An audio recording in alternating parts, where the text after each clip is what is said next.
میرے رسول پاک صلی اللہ تعالی علیہ وآلہ وسلم ارشاد فرماتے ہیں کہ تمہیں بتاؤں گھروں میں سب سے بہترین گھر کون سا ہوتا ہے؟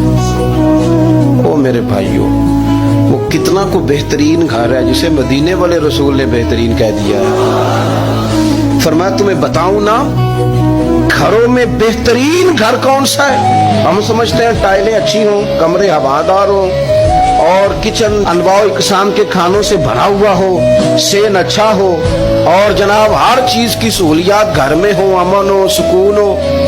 نہیں، حضور فرماتے ہیں مجھ سے پوچھو نا بہترین گھر کون سا ہے؟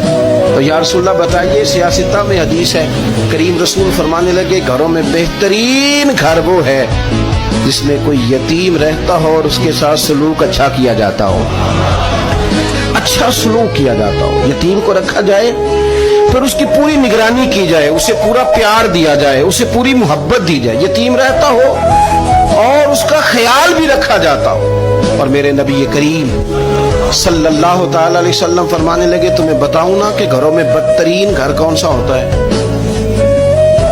بدترین گھر کون سا ہے؟ حضور بتائیے، فرمایا جس میں کوئی یتیم رہتا اور اس کے ساتھ سلوک نہ صحیح کیا جاتا ہو، اس کو تکلیف دی جاتی ہو، وہ کرب میں ہو، وہ تکلیف میں ہو، وہ اذیت میں ہو۔